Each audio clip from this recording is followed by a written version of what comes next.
warahmatullahi wabarakatuh. Terima kasih Ibu Moderator untuk waktunya. Kemudian juga sudah hadir. Terima kasih untuk waktunya, kepercayaannya mungkin masih bertahan di tempat ini. Bismillahirrahmanirrahim. Izinkan saya memaparkan tentang budaya positif. Nah, sebelum ke pembahasan kita awali dulu ya tentang kesepakatan belajar. Yang pertama itu ada 3, mudah-mudahan kita bisa sepakati ya. Yang pertama adalah mengikuti kegiatan dengan perasaan bahagia. Sudah bahagia Bapak Ibu? Insya Allah. Sudah bahagia atau masih bahagia ini? Akan selalu bahagia. Terima kasih Bu Enda. Suka banget.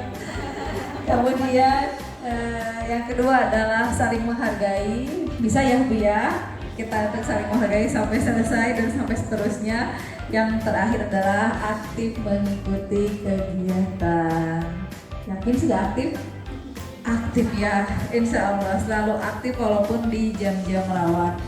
Nah, konsep inti pada kegiatan hari ini adalah yang pertama, perubahan paradigma, disiplin positif dan nilai-nilai kebijakan universal. Kemudian teori motivasi, hukuman, penghargaan dan restitusi. Kemudian keyakinan kelas, kebutuhan dasar manusia, 5 posisi kontrol dan segitiga restitusi. Ada yang merasa asing dengan istilahnya? Atau sudah biasa? Sudah pernah mendengar mungkin ya untuk istilah-istilahnya. Namun pemahaman lebih dalamnya mari kita kupas hari ini. Yang pertama adalah perubahan paradigma disiplin positif dan nilai-nilai kebijakan universal. Disiplin positif, disiplin berasal dari kata disiplina katanya, yang artinya adalah belajar. Disiplin mengacu pada disiplin diri yang memiliki tanggung jawab terhadap apa yang dilakukan berdasarkan nilai-nilai yang diyakini. Jadi kalau disiplin yang biasa kita ingat, pikirkan itu adalah taat peraturan dan taat peraturan. Padahal disiplin yang sebenarnya adalah belajar bagaimana memiliki tanggung jawab terhadap apa yang dilakukan untuk nilai-nilai yang diyakini. Kemudian disiplin positif merupakan salah satu cara menerapkan disiplin yang bertujuan untuk menumbuhkan kesadaran, memberdayakan peserta didik tanpa imbalan atau penghargaan, kita sebut reward, atau ancaman atau hukuman. Jadi anak-anak itu melakukan sebuah upaya, melakukan sebuah kegiatan tanpa merasa tertekan, tanpa rasa takut, dan bukan juga untuk mendapatkan sebuah imbalan atau sebuah pujian ya. Betul-betul hadir dari dalam dirinya. Kemudian sebagai pendidik, tujuan kita adalah menciptakan peserta didik yang memiliki disiplin sehingga mereka berperilaku mengacu kepada nilai-nilai kebajikan universal dan memiliki motivasi intrinsik dalam perubahan perilaku ke arah yang lebih baik. Jadi kalau dipelajari di bagian ini ada motivasi intrinsik dan motivasi ekstrinsik, betul. Kalau intrinsik berarti lahir dari dalam diri, dan itu juga perlu sebuah upaya. Tidak bisa hanya menunggu memang belum ada motivasi ya sudah. Tetapi ya motivasi intrinsik juga harus kita rawat, harus kita tumbuhkan agar tetap terjaga. Karena katanya motivasi intrinsik lebih berperan, lebih awet kekuatannya dibanding motivasi ekstrinsik. Kemudian berikutnya teori kontrol. Psikiater dan pendidik Dr. William Glasser dalam kontrol teori yang kemudian hari berkembang dinamakan dengan choice theory, meluruskan beberapa miskonsepsi tentang makna kontrol. Kalau kontrol kan kita kadang berpikirnya berarti diatur gitu ya, dikuasai. Nah, bahwa guru itu mengkontrol murid gitu. Jadi yang memegang kuasa atas murid adalah seorang guru. Kemudian awalnya berpikir bahwa orang dewasa memiliki hak untuk memaksa. Jadi boleh tuh orang dewasa, orang tua, guru-guru boleh memaksa anak-anaknya, boleh memaksa murid-muridnya. Kemudian ilusi bahwa kritik dan membuat orang merasa bersalah dapat menguatkan karakter. Saat kita bisa membuat orang lain merasa bersalah, maka orang lain itu akan kembali ke jalan yang benar dan berpikir bahwa itu adalah salah satu cara untuk menguatkan sebuah karakter. Yang terakhir adalah ilusi bahwa semua penguatan positif, efektif, dan bermanfaat. Nah, kemudian bagaimana seorang bisa berubah dari paradigma stimulus respon pada pendekatan teori-teori kontrol yang tadi? Bagaimana sih perbedaannya? Nah, dapat kita lihat ya, jadi kita awalnya berpikir di stimulus respon itu bahwa realitas kebutuhan kita sama. Kita mau laki-laki, mau perempuan, mau usia kita beda sedikit, beda banyak, kebutuhan kita sama. Padahal di teori kontrol kebutuhan itu berbeda-beda. Ya, dipengaruhi oleh latar belakangnya, dipengaruhi oleh lingkungannya. Kemudian yang kedua adalah di stimulus itu semua orang melihat hal yang sama. Jadi kalau orang lain melihat itu salah, maka semuanya salah. Kalau kata satu orang itu hal yang benar, maka semuanya benar gitu. Padahal di teori kontrol adalah setiap orang memiliki gambaran yang berbeda-beda. Bisa saja kita melihat sesuatu hal yang tidak pantas karena kita tidak mengetahui maksud dan tujuannya. Tapi di sisi lain, bisa saja orang melihat bahwa hal itu memang wajar dilakukan karena mungkin dia memahami kenapa hal-hal itu terjadi. Terus kita mencoba mengubah orang agar berpandangan sama dengan kita. Jadi kita mengajak orang lain untuk memikirkan hal yang sama, untuk melihat sesuatu itu sama dengan apa yang kita lihat. Padahal kita berusaha memahami pandangan orang lain tentang dunia. Jadi bukan tentang orang lain justru, tapi tentang diri kita, bagaimana kita bisa melihat orang lain melihat dunia. Kemudian perilaku buruk dilihat sebagai suatu kesalahan. Jadi kalau ada hal-hal yang di luar itu berpikirnya oh itu salah, nggak bagus, nggak baik. Nah, padahal semua perilaku memiliki tujuannya. Bisa saja seorang A melakukan tindakan tidak terpuji, padahal mungkin dengan maksud yang baik gitu. Kemudian di stimulus respon itu orang lain bisa mengontrol saya. Tadi contohnya bahwa guru bisa mengontrol muridnya. Nah, padahal di teori kontrol adalah yang hanya Anda yang bisa mengontrol diri. Jadi saya mau melakukan dan tidak melakukan suatu kegiatan, itu yang berkehendak adalah diri saya. Yang memegang kekuasaan atas kemauan dan pikiran saya adalah diri saya sendiri. Kemudian saya bisa mengontrol orang lain. Padahal di teori kontrol itu Anda tidak bisa mengontrol orang lain. Kenapa? Tadi kembali bahwa yang bisa mengontrol dirinya adalah diri dia sendiri, bukan oleh orang lain.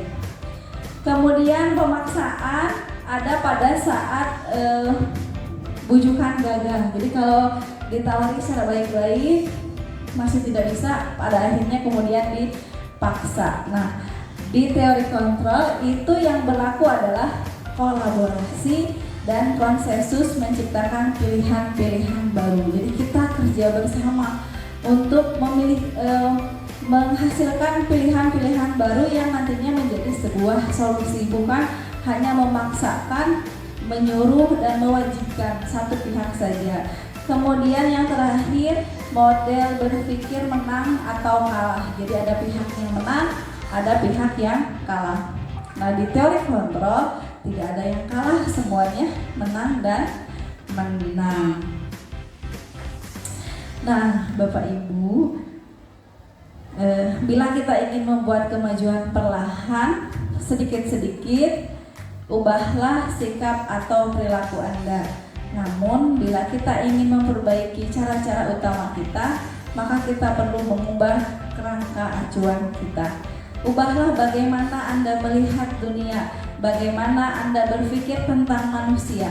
Ubahlah paradigma Anda, skema pemahaman dan penjelasan aspek-aspek tertentu tentang realitas.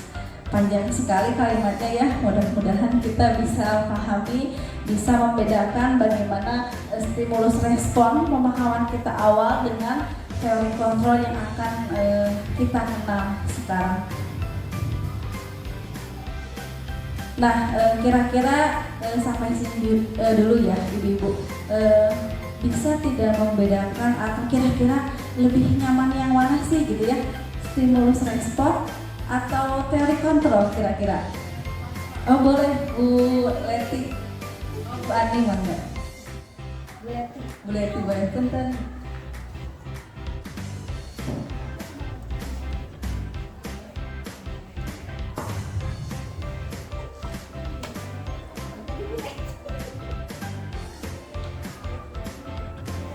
Bagaimana kira-kira tadi di antara stimulus respon atau teori kontrol kira-kira nih, karena kita baru kenal ya, yang lebih nyaman yang dari penjelasan 40% itu lebih nyaman yang mana?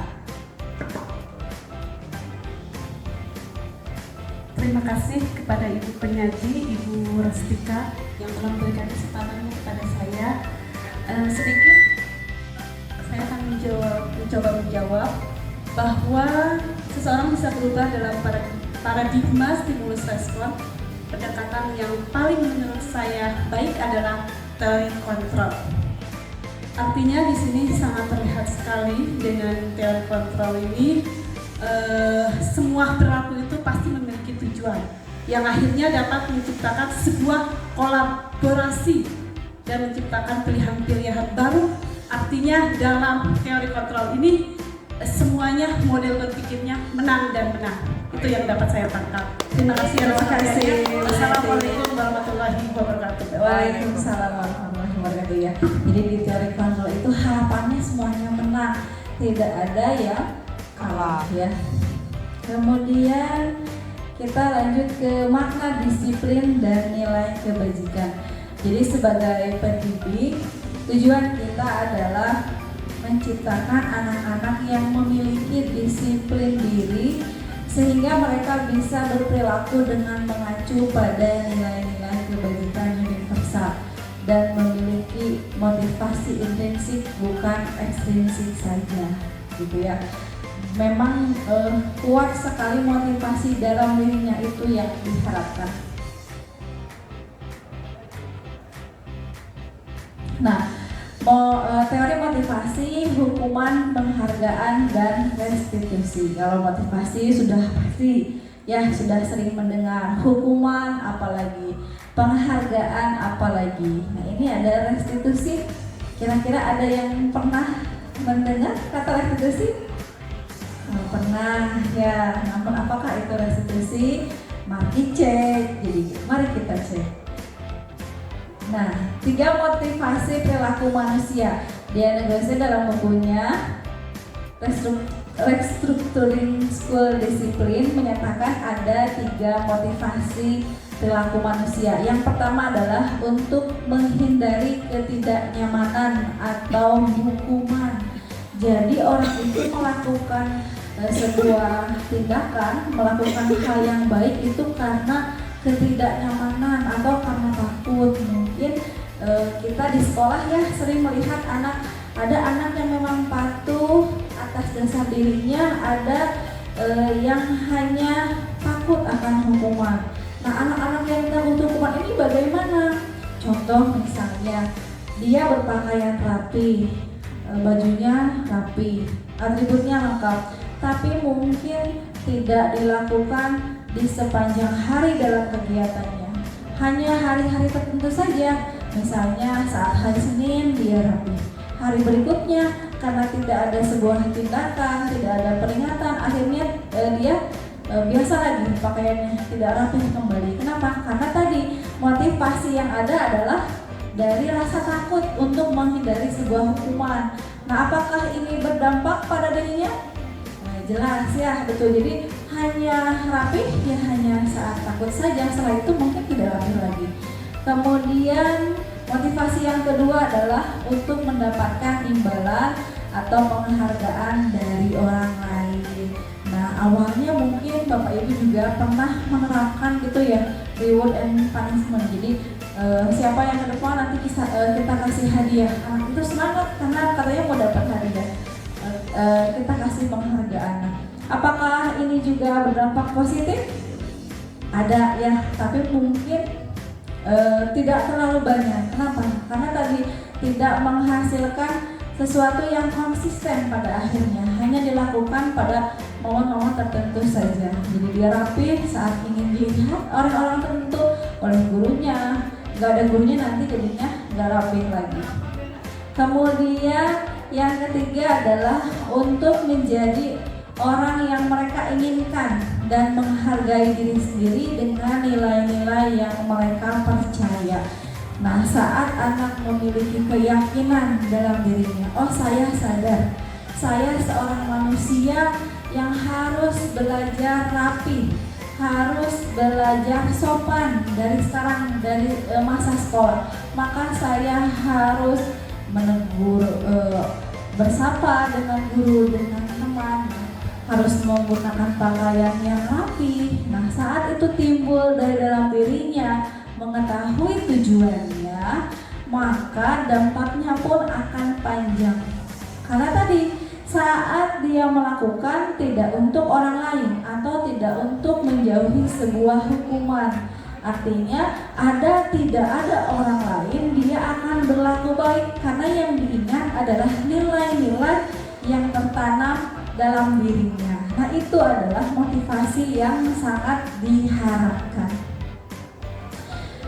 Kemudian, nah, disiplin itu ada identitas gagal, ada identitas sukses. Disiplin, identitas gagal lahir dari sebuah hukuman. Hanya satu arah, guru yang memberi hukuman tanpa ada kesepakatan dengan murid. Contohnya mungkin pasti ya dalam satu sekolah itu pasti selalu ada yang terjadi seperti itu. Saat anak tidak misalnya datang terlambat tanpa kita tanya dulu, tanpa kita cari tahu sebabnya karena apa, kita langsung memberikan sebuah hukuman, lari ke lapangan gitu ya, atau misalnya buka bajunya, dijemur anaknya. Nah, keputusan itu lahir dari satu pihak. Ya, jadi tidak ada diskusi dulu, tidak ada dulu mencari akar permasalahan, dan karena itu lahir dari satu pihak, akhirnya tidak menyelesaikan masalah. Kenapa? Karena yang dicari bukan solusi. Ya, yang dicari adalah menimbulkan rasa kapok untuk tidak mengulangi. Apakah itu akan membuat anak disiplin? Ya, tapi itu hanya sesaat. Lalu apa hasilnya? Nanti muncul jangka panjangnya.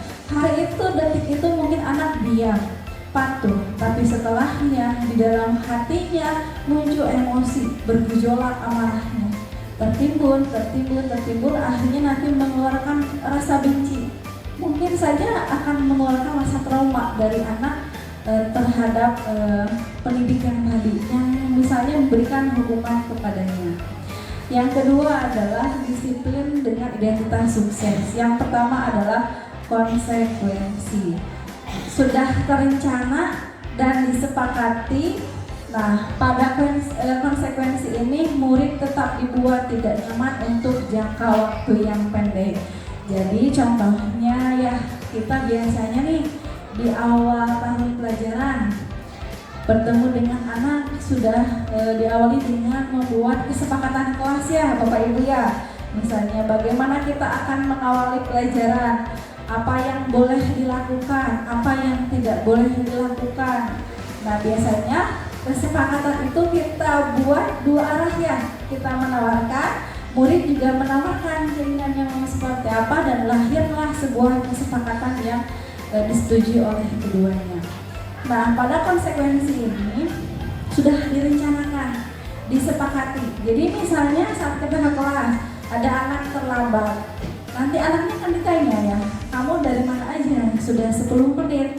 Ingat tidak perjanjiannya seperti apa gitu. Jadi anak akan dikembalikan pada peraturan yang sudah disepakati oleh keduanya. Anak sadar betul bahwa yang dia langgar bukan peraturan guru tapi peraturan bersama yang disepakati bersama. Nah, apakah ini juga berdampak positif? Ada, tapi mungkin dalam jangka waktu yang pendek karena sifatnya tetap mengikat. Jadi anak itu tetap melakukan itu karena menghindari hukuman. Tujuannya untuk patuh pada kesepakatannya. Kemudian yang terakhir adalah restitusi. Proses kolaboratif yang mengajarkan murid untuk mencari solusi untuk masalah mereka dan membantu murid berpikir tentang orang seperti apa yang mereka inginkan dan bagaimana mereka harus memperlakukan orang lain. Nah, pada tahapan restitusi ini, anak diharapkan ada proses kolaboratif. Tadi ya, jadi tidak hanya tentang dirinya saja atau tidak hanya guru saja yang berperan, tapi pada proses ini dua-duanya berperan. Guru dan muridnya itu terlibat menyelesaikan sebuah masalah untuk mencari sebuah solusi. Terima kasih, Pak Maman. Nah, keyakinan kelas. Apa sih bedanya keyakinan dengan peraturan ya? Prosedur pembentukan keyakinan sekolah atau keyakinan kelas. Jadi di sini ada 5 tahapan. Yang pertama adalah menggali peraturan-peraturan yang perlu disepakati di kelas. Bagaimana peraturan itu dibuat untuk membuat nyaman semuanya. Jadi tidak hanya murid, guru juga harus nyaman ya di kelas. Bagaimana peraturan itu bisa membuat kita nyaman. Yang kedua adalah mengubah peraturan-peraturan yang sudah dibuat dengan kalimat positif. Jadi biasanya dulu yang sering didengar adalah jangan buang sampah sembarangan, gitu ya. Jangan berisik, jangan makan di kelas. Jadi selalu awalnya adalah jangan. Padahal di otak kita semakin dijangankan justru semakin ingin ya, semakin mau mencoba. Nah, itu dirubah kalimat-kalimat yang tadi menjadi sebuah kalimat yang positif. Misalnya nih, kalau jangan buang sampah, nah kira-kira kalimat positifnya apa ya? Buang sampah ke tempatnya. Betul, buang sampah pada tempatnya. Tapi ternyata slogan itu juga sudah berubah di zaman sekarang ya. Apa tuh, diganti lagi? Buanglah masa. Aduh. Ya, karena tempatnya sudah penuh, dunianya sudah banyak sampah, jadi yang diharapkan sekarang anjurannya bukan buang sampah pada tempat, tapi daur ulang. Ya, penggunaan alat makan, paper bag, minim sampah, atau mari kita meminimalisir sampah, atau boleh mari hidup tanpa sampah. Jadi ya namanya juga hidup ya, ada perubahan, ada sebuah kemajuan menyesuaikan dengan kondisinya. Kemudian yang ketiga, menyarikan peraturan-peraturan yang sudah dibuat menjadi nilai kebajikan atau keyakinan. Jadi bukan sekedar peraturan yang bersifat mengikat, tapi keyakinan yang ditanamkan dalam diri untuk kita ingat, kita gunakan sebagai alat untuk membatasi diri, membebaskan diri dari hal-hal yang tidak baik. Contohnya barusan tidak membuang sampah atau minim sampah itu masuk ke nilai apa ya kira-kira ya? Nilai kesehatan, kebersihan, atau nilai apa ya? Nilai kebersihan, betul. Nah itu nilai itu yang ditanamkan dalam diri murid atau siswa kita, bukan tentang samanya, tapi bagaimana murid bisa menerjemahkan nilai itu, tahu upaya dalam mempertahankan nilai itu dan menghindari hal-hal yang menyebabkan hilangnya nilai-nilai yang tadi. Kemudian yang keempat, pendalaman keyakinan kelas tampak seperti atau tidak seperti. Nah, hal-hal yang tadi bisa ditumpahkan misalnya dalam sebuah poster ya, dalam sebuah slogan yang membangun jiwanya untuk terlibat, untuk ikut memotivasi dirinya untuk melakukan hal tersebut. Yang kelima adalah pendalaman keyakinan kelas, tugas saya dan tugas kamu. Jadi kita paham posisi kita nih, saya sebagai murid warga di kelas ini, apa yang harus saya lakukan, kewajiban apa, hak apa yang harus saya lakukan. Nah, pemahaman itu yang harus lahir dari nilai-nilai yang tadi kita sepakati. Kemudian berikutnya adalah kebutuhan dasar manusia. Kira-kira kalau ibu-ibu kebutuhannya apa ya? Uang, vitamin D, vitamin C, laut ya, vitamin C.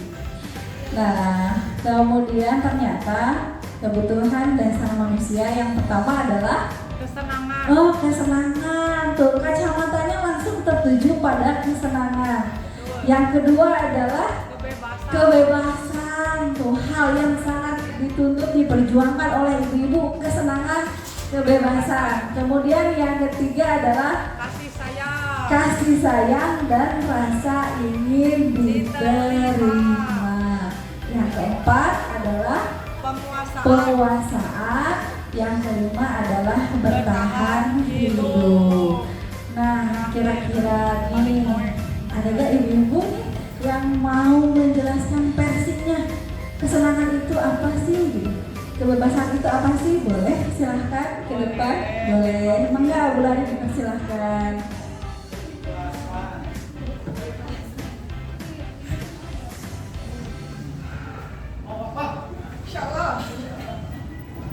Ya, terima kasih Bu Rostika atas kesempatannya.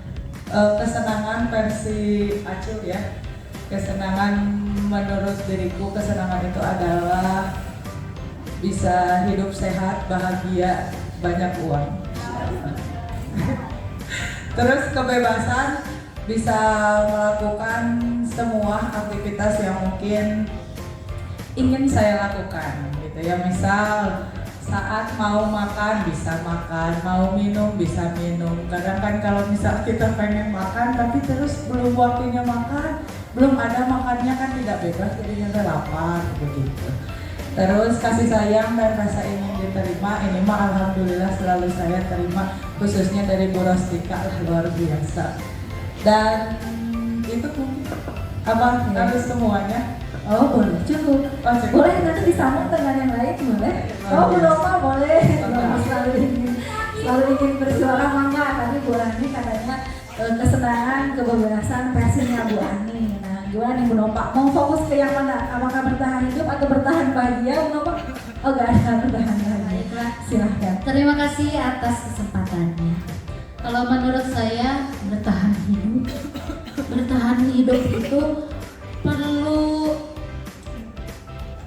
ini ya, mental yang kuat, uang yang banyak. Jangan curhat, jangan curhat. Tidak curhat. Tapi menurut saya bertahan hidup itu ya seperti pada umumnya kalau kita belajar biologi ya.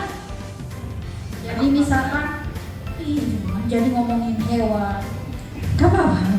Mangga, boleh apa sih yang nggak buat berapa silahkan.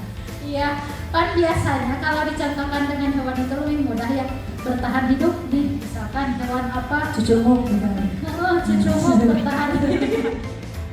Jadi cucumuk. Ya, ini lahir dari pengalaman kelas Bu Nova kemarin Iya. ya. Ada anak yang terkesan dengan cucumuk. Boleh Bu Nova diceritakan seperti apa cucumuk bertahan hidup? Bertahan hidup cucumuk mah ya di tempat-tempat Harus bisa nampung. Iya, karena harus kalau harus ngangkat semuanya iya kasihan. Betul. Seperti ikan aja ya, misalkan ikan bertahan hidup kalau ada air gitu. Itulah ya. Begitupun dengan saya bisa bertahan hidup kalau ada kamu. Asik. Astagfirullah, mohon maaf ya. Boleh. kebebasannya juga kebebasan kan Bu? Betul, kebebasan. Mungkin kebebasan untuk mengungkapkan suatu pemikiran atau kebebasan berpendapat ya, bisa juga seperti itu. Tapi kebebasannya juga harus dibatasi, tidak bebas sebebas-bebasnya, tapi bebasnya seperti apa Bro? Kasih sayang dan rasa ingin diterima. Kasih sayang Apakah sebuah kebutuhan? itu sangat poin ya. Kasih sayang dan rasa ingin diterima itu sangat luar biasa sekali, sangat dibutuhkan. Karena dengan ada rasanya, rasa ingin diterima, jadi gimana ya? Jadi Ada kepuasan. iya, adanya kepuasan dan kepercayaan diri mungkin ya Bu ya.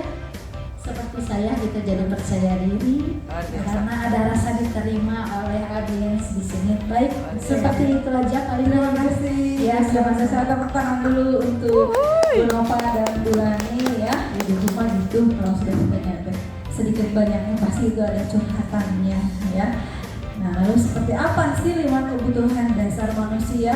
Tadi kesenangan, kebebasan, kasih sayang, dan rasa ingin diterima, penguasaan, dan bertahan hidup. Nah, biasa menyatakan bahwa kapasitas untuk berubah ada di dalam diri kita. Jika kita ingin mengidentifikasi kebutuhan apa yang mendorong perilaku kita, maka perubahan perilaku positif dapat dimulai dengan mencari solusi untuk memenuhi kebutuhan tertentu dengan cara yang positif. Jadi, kebutuhan-kebutuhan tadi akan mendorong kita untuk melakukan sebuah usaha pemenuhan kebutuhan itu, mencari solusinya. Saat kita paham, oh ternyata saya hari ini malas karena tadi mungkin kebutuhan kesenangannya tidak terpenuhi, butuh me time kata ibu Maya. Oh, maka solusinya saya harus memiliki waktu dengan diri saya. Nah, itu yang diharapkan, melakukan sebuah tindakan, sebuah solusi atas dasar pemahaman tentang kebutuhan dirinya. Jadi misalnya kita sudah paham dan kita tidak mau bergerak, hilang motivasinya, tapi tidak sadar apa sih saya tuh kenapa ya malas-malas begini, butuh apa sebenarnya. Nah, itu yang tidak diharapkan, karena kalau pertanyaan-pertanyaan itu hanya disambung dengan pertanyaan lagi, nantinya tidak akan menghasilkan sebuah solusi. Kemudian 5 posisi kontrol, ada 5 Bapak Ibu. Yang pertama adalah penghukum, pembuat merasa bersalah, teman, pemantau, dan manajer. Nah, kira-kira kita termasuk ke posisi yang mana ya? Yang mana ya? Apakah kita teman? Tidak, kita tidak berteman. Apakah kita manajer? Bisa jadi. Apakah kita penghukum? Pernah melakukan ya? Pernah nggak Bapak Ibu menghukum murid? Pernah ya? Pernah tidak menjadi teman untuk muridnya? Pernah. Pernah memantau muridnya? Pernah ya. Nah, Bapak Ibu, seperti yang tadi sudah disampaikan bahwa pada posisi penghukum tidak ada interaksi dua arah. Jadi hanya memutuskan satu pihak saja tanpa adanya validasi penyebabnya, langsung saja menyimpulkan bahwa kamu bersalah, kamu harus melakukan itu, kamu tidak boleh ini. Yang tadi pada akhirnya betul berdampak, anaknya patuh, tapi dalam jangka waktu yang sangat singkat. Justru yang panjang adalah rasa ketidaknyamanannya, pendendamnya, emosinya tertimbun lagi. Nah, pada posisi kontrol pembuat merasa bersalah, misalnya kadang kita suka bilang ke anak misalnya, atuh teteh tolong ibu atuh yang rajin belajar teh, ibu teh capek-capek hujan angin ke kelas kalian, walaupun kelasnya di ujung gelap, ibu teh tetap ke kelas juga hanya untuk demi kalian, masa kalian yang lagi jelek misalnya. Nah, Apakah ada emosi disampaikan di situ? Tidak ada. Apakah ada amarah? Tidak ada. Ya, sungguh sangat pelan sekali ucapannya. Namun ternyata ucapan itu kena sekali ke hati anak. Akhirnya anak menjadi bimbang, menjadi gelisah, menjadi merasa bersalah. Apakah itu merubah dia? Apakah itu berdampak? Iya, dia akan melakukan perubahan, melakukan upaya karena merasa tidak enak dengan kita. Tapi mungkin efeknya nanti dia ketergantungan. Bisa saja nanti dia baik, dia rajin, tapi mungkin hanya pada kita saja. Di guru yang lain mungkin dia akan kembali ke kebiasaannya tadi, ya. Motivasinya mungkin tidak tumbuh lagi. Kemudian ada lagi 5 posisi kontrol teman.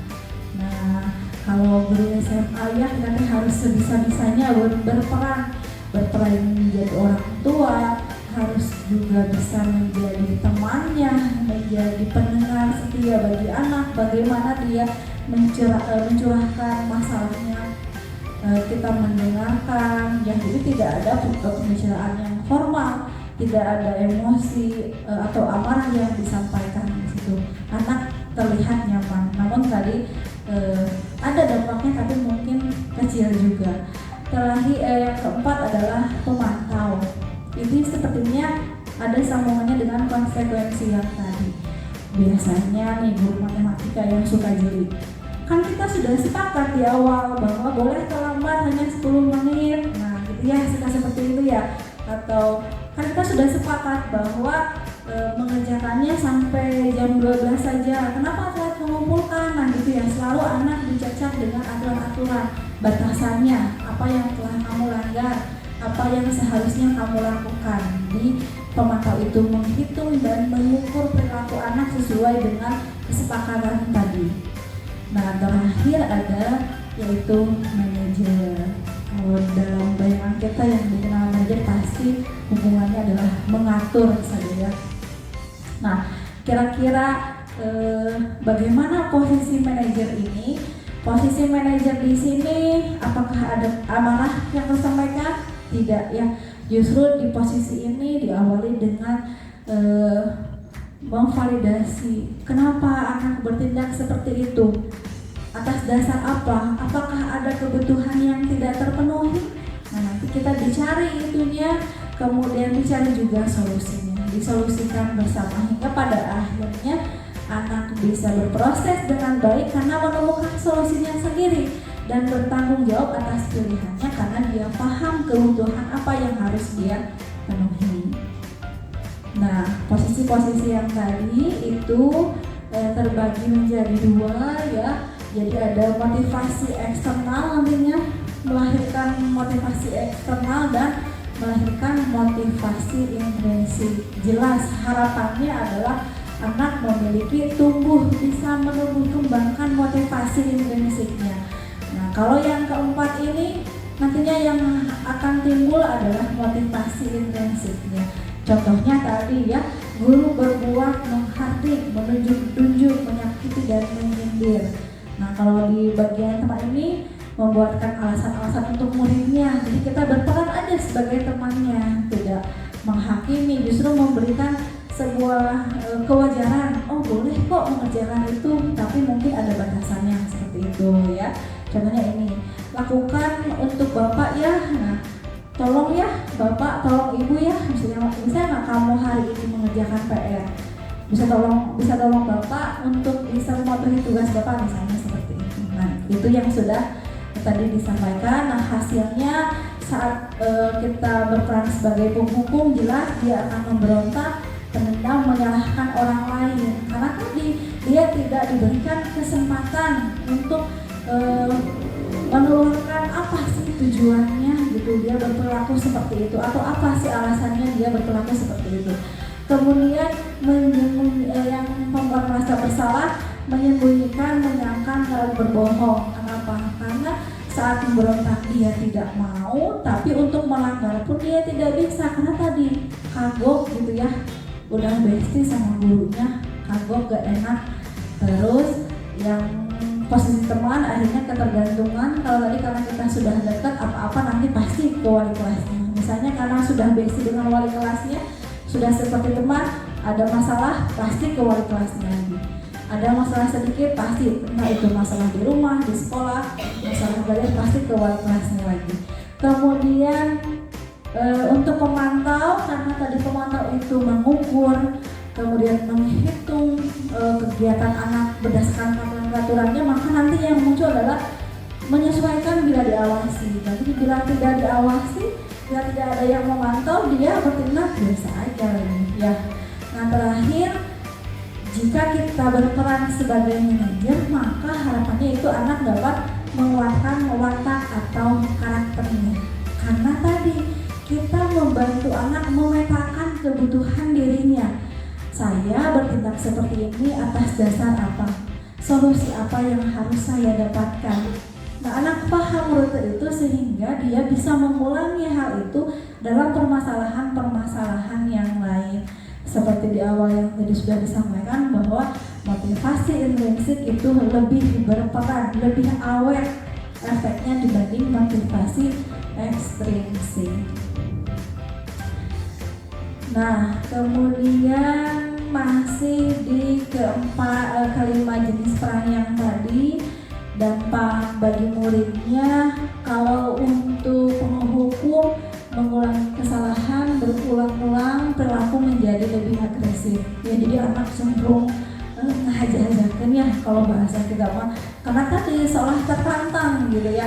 Kemudian kalau untuk membuat merasa bersalah, dampaknya mungkin dia menjadi rendah diri, merasa gagal, merasa oh ternyata diri saya itu tidak mampu, saya sudah mengecewakan diri saya karena dengan kesalahan saya mengecewakan orang tua saya, akhirnya dia meninggal. Hasilnya seperti itu. Kalau untuk perilaku teman tadi tergantung, tidak mandiri dan tidak bisa memutuskan.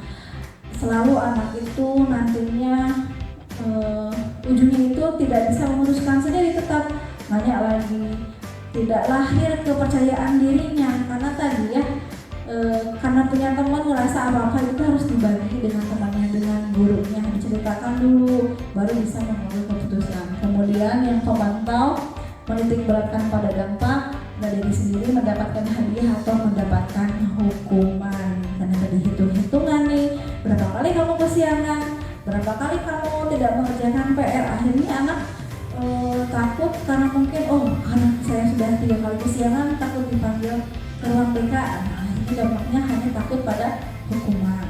Kemudian kalau yang manajer itu mengevaluasi diri, bagaimana menjadi diri yang lebih baik, karena berarti tahapan-tahapannya memahami diri, mengevaluasi diri, membaca dirinya, memetakan kebutuhannya, dan menentukan tahapan-tahapan yang harus dia tempuh. Nah, lanjut ke segitiga restitusi. Kira-kira ada pertanyaan tidak nih untuk 5 kontrol positif yang tadi diuraikan? Oke, sudah bisa ya Ibu ya, dipahami ya. Dan kita kan karena itu kan sering kita lakukan tanpa kita paham konsepnya, tapi oh iya, ternyata saya pernah loh menjadi teman untuk anak saya. Ternyata saya pernah loh menjadi pembuat merasa bersalah. Oh ternyata dampaknya seperti itu gitu. Saya pikir mungkin membuat merasa bersalah itu bagus ya.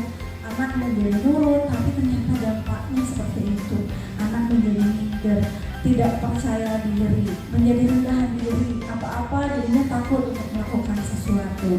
Namun kita juga ternyata memiliki harapannya untuk sampai pada tahap manajer. Ternyata posisi ideal adalah di posisi manajer. Namun bagaimana kita bisa sampai ke tahapan manajer? Apakah kita mampu? Nah, mudah-mudahan ya. Karena kita sudah paham, kita tahu posisi mana yang bagus untuk murid kita. Mudah-mudahan dengan pemahaman ini lahir motivasi diri kita, tumbuh kebutuhan. Oh, saya harus belajar nih posisi manajer, saya harus coba nih, misalnya seperti itu ya yang diharapkan. Nah, lanjut ke segitiga restitusi. pada Diani Gosen dalam bukunya Restitution Restructuring School Disiplin di 2001 telah merancang sebuah tahapan untuk memudahkan para guru dan orang tua dalam melakukan proses untuk menyiapkan anaknya melakukan restitusi bernama segitiga restitusi. Langkahnya yang pertama adalah menstabilkan identitas. Yang kedua adalah validasi tindakan yang salah. Yang ketiga adalah menanyakan keyakinan. Nah, langkah-langkah yang tadi, oke, terima kasih. Sebelah sini Bapak. Nah, ya, terima kasih ya Bapak. Nah, langkah-langkah yang tadi itu termasuk pada dari kontrol. Langkah yang menstabilkan identitas itu adalah kita semua akan melakukan hal yang terbaik yang bisa kita lakukan. Kemudian pada validasi tindakan yang salah, semua perilaku memiliki alasan, gitu ya. Jadi entah itu perilaku yang baik atau tidak baik, pasti ada alasan di belakangnya. Kemudian menanyakan keyakinan, nah kita semua memiliki motivasi. Nah ini segitiganya, segitiga biru, segitiga merah. Diawali dari menstabilkan identitas. Nah, di situ setiap orang pasti pernah melakukan kesalahan. Distabilkan dulu ya, kan tidak ada yang pernah tidak melakukan kesalahan ya, termasuk diri sendiri. Kita sendiri juga pernah melakukan sebuah kesalahan. Kemudian kita bisa menstabilkan identitas dengan menyebutkan bahwa kamu bukan satu-satunya yang pernah melakukan ini gitu. It's okay. Jadi bukan kamu kok yang pertama kali berbohong, itu bukan, dan bukan hanya kamu yang berbohong misalnya jika orang itu melakukan sebuah kebohongan. Setelah perasaannya stabil, setelah kita kuatkan bahwa kesalahan yang dilakukan tadi semua orang pernah mengalaminya, kita lanjut ke validasi tindakan yang salah.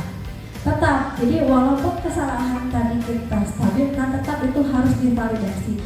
Kita tanyakan, tentu kamu punya alasan mengapa melakukan itu, mengapa dia melakukan pelanggaran, atas dasar apa alasannya. Kan bisa banyak ya, bisa karena tadi kesengajaan, ketidaksengajaan, atau mungkin reaksi dia untuk sesuatu. Misalnya bentuk protes dia mengeluarkan ekspresinya sehingga melakukan sebuah tindakan yang tidak baik. Kemudian adakah cara yang lebih efektif untuk mendapatkan apa yang kamu butuhkan? Keinginannya si anak memahami bahwa oh saya melakukan kecurangan atau saya melakukan pelanggaran itu karena saya ingin diakui, saya ingin dicintai, saya ingin diakui di kelas kemampuan saya. Atau misalnya tadi kebutuhan tentang kesenangan, ada anak yang iseng, ya saya iseng aja Bu, karena pengen main sama temen yang lain, ingin bahagia, caranya seperti itu. Adakah cara yang lebih efektif untuk mendapatkan apa yang kamu butuhkan? Jadi mungkin mencari kesenangannya tidak dengan mengganggu orang lain, mencari kesenangannya tidak berbuat curang, gitu ya. Jadi anak diberikan pilihan, kira-kira mana sih kegiatan yang bisa memenuhi kebutuhan kamu tanpa harus melakukan hal-hal yang negatif. Minim resiko lah artinya ya. Jadi kamu senang dengan diakui, tapi kamu berbuat curang, pada akhirnya kan resikonya tidak baik ya. Dia dicap tidak buruk pada akhirnya tidak baik, maksudnya dicap buruk. Kemudian yang terakhir adalah menanyakan keyakinan. Keyakinan kelas apa yang telah kita sepakati? Jadi tadi ada nilai-nilai yang diharapkan tumbuh pada diri anak. Setiap tindakannya anak harus paham itu masuk ke nilai yang mana gitu. Ya, saat dia bisa hadir tepat waktu, maka dia sedang melaksanakan nilai apa? Bukan tepat waktu karena dapat pujian saja. Oh, saat saya tepat waktu, maka saya sedang melaksanakan disiplin. Saat saya tidak jajan dengan kemasan plastik, maka yang saya jaga adalah nilai kebersihan. Nah, kemudian kamu ingin menjadi orang seperti apa? Saat anak memiliki nilai yang tadi, nilai percaya diri misalnya, disiplin, mandiri, itu akan ingin seperti apa sih gitu ya? Saat saya bisa belajar tanpa curang, oh berarti saya ingin menjadi orang yang mandiri. Itu beberapa penjelasan sedikit tentang segitiga restitusi. Nah, misalnya ke segitiga restitusi yang barusan, kita misalnya mendapatkan sebuah permasalahan di kelas. Ada anak yang tidur di kelas. Kira-kira apa yang Bapak Ibu akan lakukan? Di awal banget melihat atau bereaksi seperti apa sih saat anak tidur di kelas? Boleh? Ada yang mau menceritakan pengalamannya? Oh boleh, tidak. Boleh, enggak?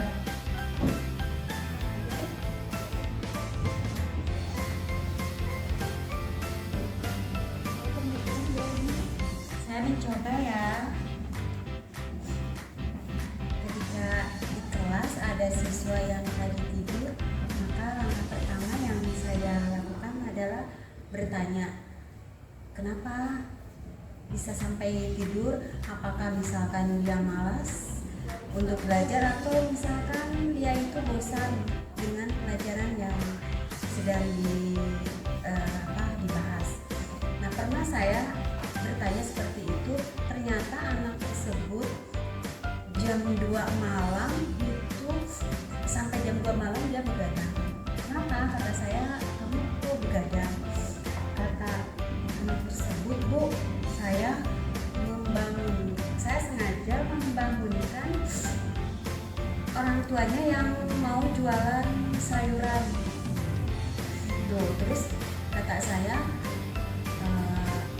kamu lebih baik jangan seperti itu. Kalau mau membangunkan udah aja, sekarang kan ada handphone ya, udah aja baiknya pakai ya alarm aja, karena kita kan sebagai manusia tentu kesehatan nomor 1 dan hak tubuh kita juga memiliki hak ya, sehingga kata saya, kamu itu kan pelajar apalagi masih muda, perjalanan masih panjang, sehingga jangan dirusak ya fisiknya, apalagi kalau misalkan lebih dari jam 11 malam kita tidur, itu kan ada dampaknya. Nah, kata saya, kamu maksimal jam 9 tidur, dan nanti jam 4 atau jam 4 kamu sudah bangun, dan pola hidup seperti itu kurang bagus ya menurut kesehatan, dan lebih baik kamu belajar. Kemudian pas kali berikutnya saya tanya, dan kebetulan anak tersebut udah berubah. Itu yang saya lakukan mungkin Bu, itu pengalaman ya.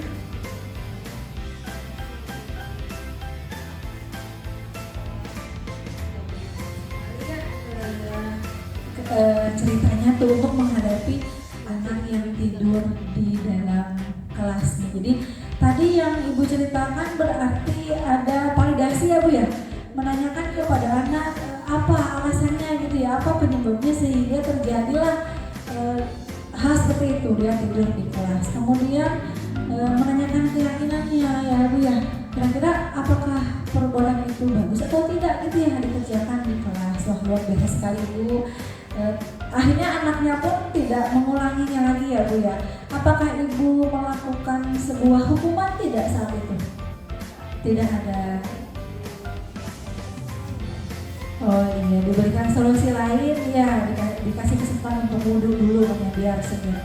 Jadi kita tidak semua hal bisa diselesaikan dengan emosi ya Bu ya. Jadi ternyata saat kita ajak ngobrol secara baik-baik, anak menyampaikan masalahnya, ditawari solusi, mungkin tadi seperti pengulangan alarm ya Bu ya, akhirnya di kesempatan berikutnya anaknya tidak mengulangi kesalahannya. Boleh mungkin ada yang lain, ada pengalaman contoh yang tadi atau kasus yang lain lah di kelas, bagaimana penyelesaian masalahnya nih, apakah kita sudah melewati tahapan ini, menstabilkan identitas, validasi hingga menanyakan keyakinan. Oh ada, udah dulu, oke. silahkan luar biasa ya semangatnya. Mangga Bu Guru.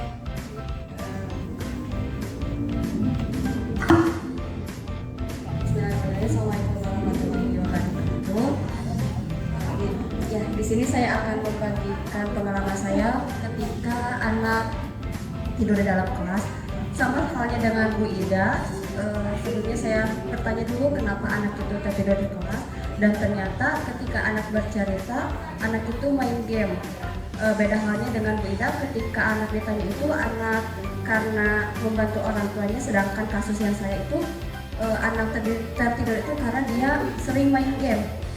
Maka dari situ saya kasih tahu pelan-pelan, sebenarnya main game itu diperbolehkan, tapi kalian juga harus tahu waktu game itu nggak harus selalu kalian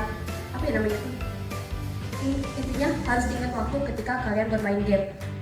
Setelah itu anak mencoba untuk meyakinkan dirinya dia bahwa saya tidak akan bermain game lagi, mesti bermain game tapi lebih mengingat waktu kembali. Mungkin itu saja, terima kasih.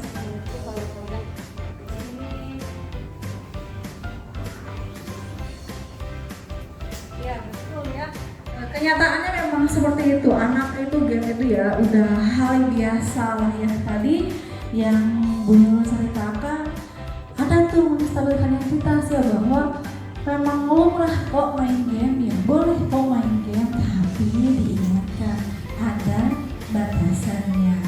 Esok harinya masih seperti itu lagi nggak Bu? Tidak, alhamdulillah ya.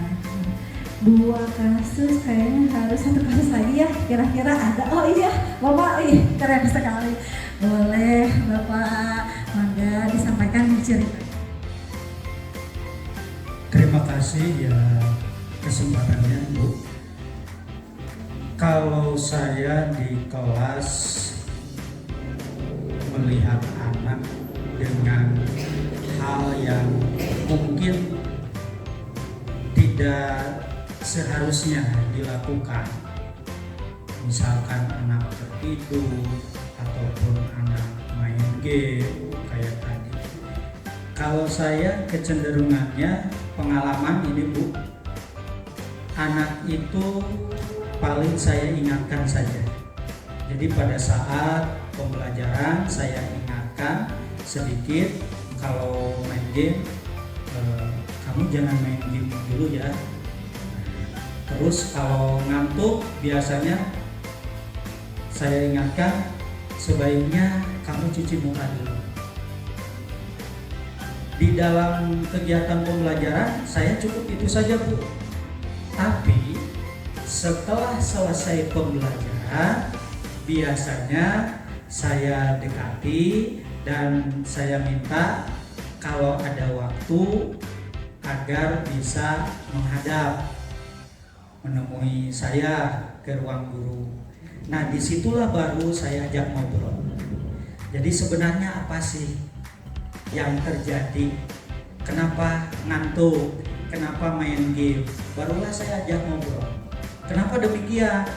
Agar siswa itu tidak merasa dia dihakimi pada saat KBM.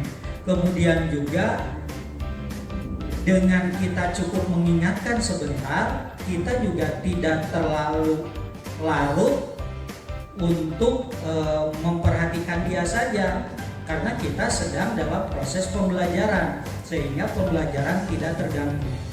Jadi kita bisa lanjut pembelajaran. Jadi di belakang saja, sehingga nanti akan tergali apa yang sebenarnya terjadi, bahkan solusinya pun akan dengan sendirinya muncul dari anak itu. Dan itu mungkin bagian dari segitiga restitusi itu. Ya Bu ya. Jadi kita coba memancing dari anak itu sendiri, sehingga akhirnya anak menyadari. Dan penyadaran dirinya itulah yang menjadi bagian, kalau menurut saya itu adalah hasil dari segitiga restitusi. Demikian Bu, terima kasih atas kesempatannya.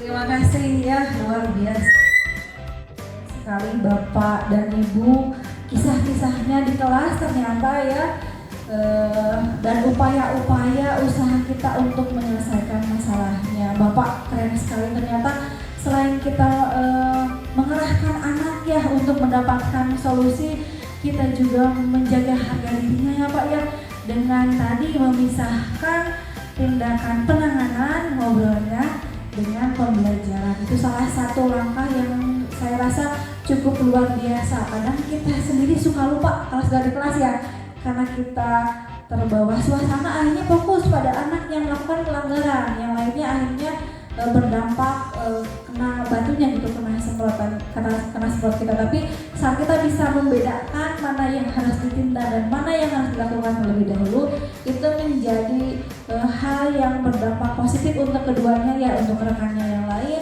untuk dia juga yang melakukan sebuah pelanggaran.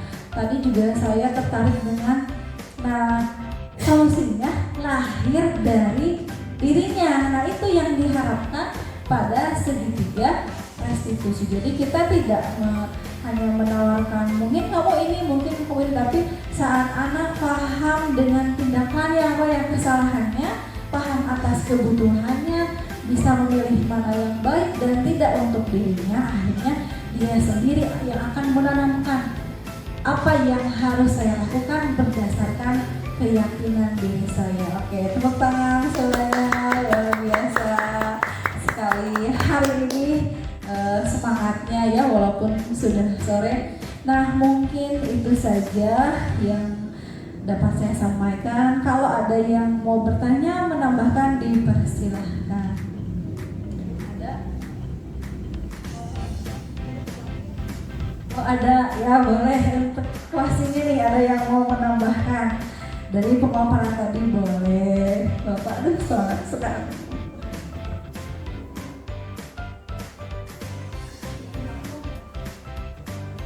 Baik, Ibu, setelah tadi saya menyimak dari awal sampai akhir dari pemaparan ini,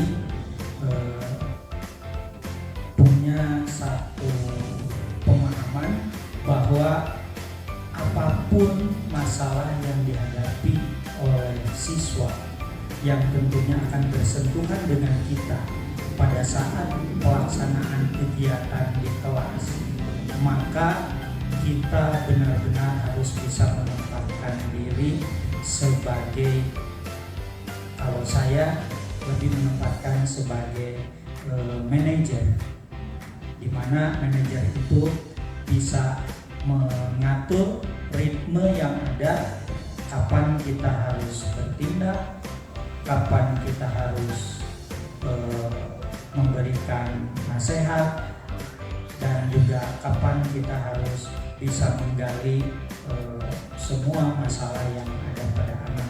Dan yang terpenting adalah setiap masalah yang ada pastinya ada solusi, dan yang paling penting lagi, solusi itu diharapkan tidak datang dari kita sebagai guru kalau seandainya masalahnya dengan siswa, tapi solusi ini bisa muncul dari siswa itu sendiri. Dan itu bisa terjadi bagaimana kita bisa memanage masalah. Terima kasih. Terima kasih ya, luar biasa. Harapannya adalah kita sampai pada posisi manajer. Tapi mungkin pasti banyak tahapannya. Yang jelas jangan pernah lelah untuk mencoba. Itu saja, mohon maaf bila ada kesalahan. Cikini kegendang dia. Cakep. Cukup segini, terima kasih ya. Assalamualaikum warahmatullahi wabarakatuh. Waalaikumsalam warahmatullahi wabarakatuh. Assalamualaikum. Waalaikumsalam. Gimana kabarnya hari ini? Alhamdulillah baik. Bu Mela, saya mau konsultasi sebentar boleh? Boleh. Jadi gini Bu, kita kan lagi ya materi sebelumnya. Saya ingin bertanya nih Bu ke BK ya, boleh. Ada gak sih Bu kaitannya wali kelas dengan program BK terhadap jenjang karir anak nantinya. Oke. Kalau ditanya apakah ada hubungannya, tentu ada, dan itu harusnya kolaborasi antara guru BK dengan guru mata pelajaran atau wali kelas itu harus kuat, terutama untuk jenjang di kelas 10 ataupun kelas 11, karena itu akan untuk penentuan penjurusan mata pelajaran. Jadi kalau ditanya apakah ada hubungannya, tentu ada. Jadi mungkin BK itu menginginkan anak yang mandiri ya Bu, bisa menentukan tujuannya ya, tidak lagi bingung dengan pilihannya begitu ya. Nah kalau BK lihat nih Bu, kira-kira sudah seberapa besar sih pengaruh atau peran wali kelas dalam hal tersebut? Oke, untuk sementara ini khususnya di SMA 1 Nabra itu hampir 70% mungkinnya hubungan antara BK dengan wali kelas, dan mungkin juga presentasi itu sama dari guru atau wali kelas ke siswa gitu. Nah itu hubungan kerjasama itu memang ada beberapa yang mungkin masih belum optimal ya Bu ya, gitu. Karena beberapa faktor, mungkin entah itu mungkin faktornya dari anak ataupun dari wali kelas sendiri. Jadi sudah ada ya, Sudah ada tapi belum optimal gitu.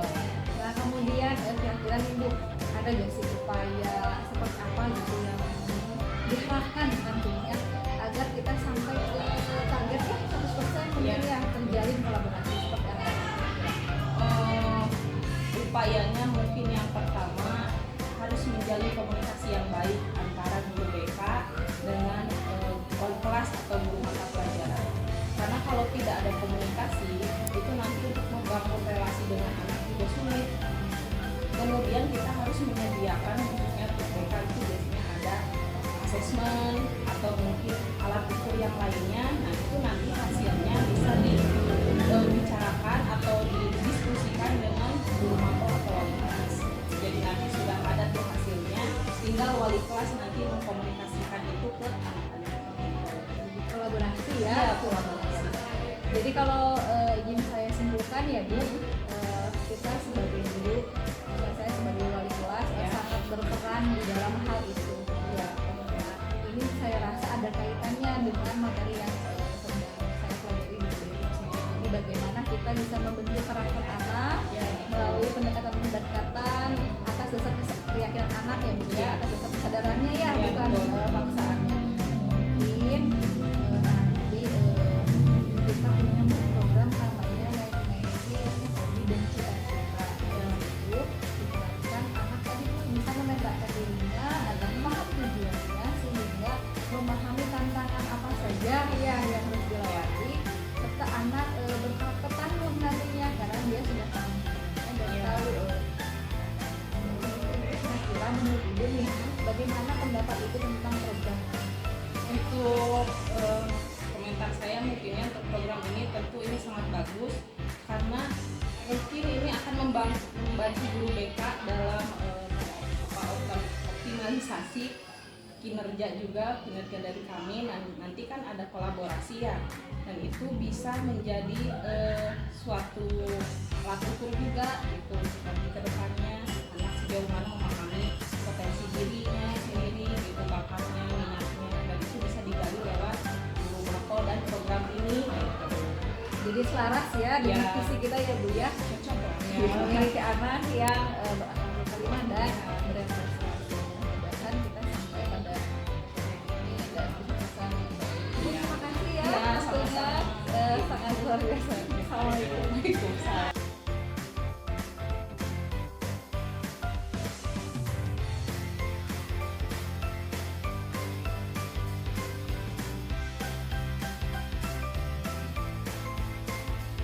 Assalamualaikum warahmatullahi wabarakatuh. Saya Yudi Setiawan, Kepala SMA.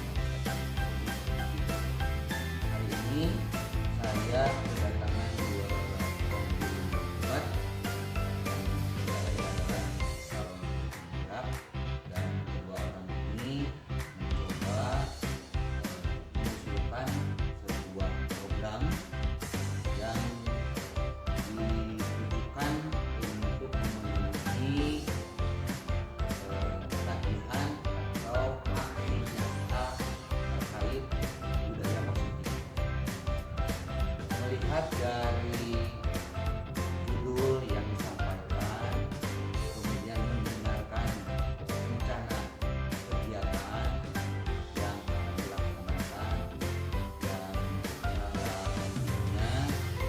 untuk memantau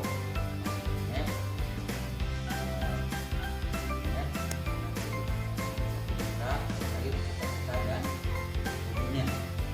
Ini saya sangat mendukung sekali terkait rencana kegiatan ini, dan saya meminta tersebut berkomunikasi dengan pihak lain dan untuk melaksanakan sosialisasi. Adapun kegiatan ini nanti akan disandingkan dengan kegiatan yang sudah berjalan di sekolah, yaitu kegiatan kalibrasi, di mana pada kegiatan kalibrasi ada peran wali kelas untuk berkomunikasi dengan siswanya, dan Maco ini akan menjadi guideline komunikasi wali kelas dengan siswanya. Dan saya kira ini program yang sangat bagus. Oleh karena itu saya selaku kepala SMA 1 Makassar sangat mendukung dan sangat berharap program ini bisa berjalan. Salam penyebar semangat. Terima kasih. Assalamualaikum warahmatullahi wabarakatuh.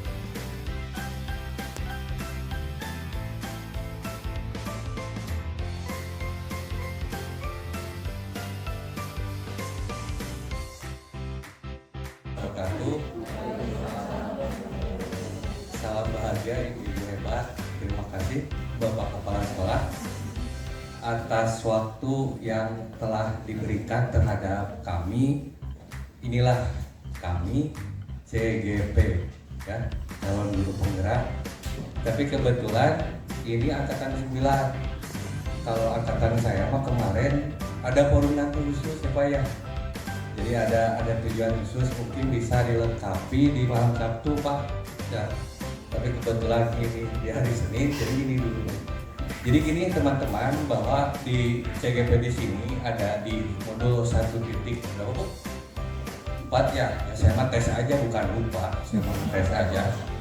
Bahwa di 1.4 ini bahwa kami harus memberikan diseminasi tentang istilah budaya positif tersebut. Nah, budaya positif tersebut betul bahwa apa yang dikatakan oleh Bapak Yudi, bahwa minimal dari kantong baja itu kita diberikan pertanyaan mau apa sih kita gitu. Minimal itu dulu. Berarti kalau kita mau apa kita, berarti bahasa keren nama hayang, ada keinginan, ada usaha untuk berubah. Nah, ini salah satu mungkin yang akan diaplikasikan oleh teman-teman. Programnya seperti apa? Mau tahu apa mau tahu banget? Nanti kita tampilkan ya. Dimulai dari siapa?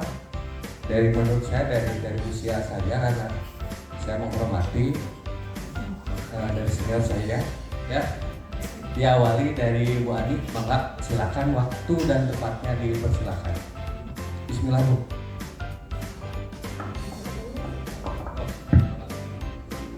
Bismillahirrahmanirrahim. Terima kasih Bapak Moderator yang sungguh luar biasa. Tidak luar biasa. Ibu dan Bapak, mohon maaf kami menyita waktunya. Di sini kami ingin berbagi sebetulnya dengan Bapak Ibu semua. Tapi diawali dengan terima kasih banyak masih mau menyimak kami. Langsung saja ya, karena sudah terlalu sore. Ibu dan Bapak, sebagaimana sudah kami sosialisasikan tentang budaya positif di sekolah seperti apa gitu kan ya. Kan ada 6 poin dalam budaya positif itu. Nah, sebagaimana kita ketahui bahwa yang dimaksud dengan budaya positif itu adalah perwujudan dari nilai-nilai, keyakinan-keyakinan dan kebiasaan-kebiasaan sekolah yang nanti akan bertujuan akan mewujudkan murid yang berprestasi, unggul dan berkarakter. Tentunya karakternya adalah karakter profil pelajar Pancasila.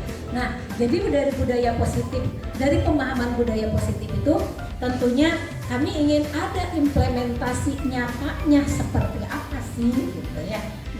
Nah, Ibu dan Bapak, di sini sudah tampil sebuah slide. Ada pertanyaan, bagaimana perasaan Bapak Ibu wali kelas saat menghadapi kegiatan kalibrasi? Boleh ada yang mau menyampaikannya? Oh, Bu Gita, silakan. Bagaimana perasaan Bu Gita ketika menghadapi kalibrasi?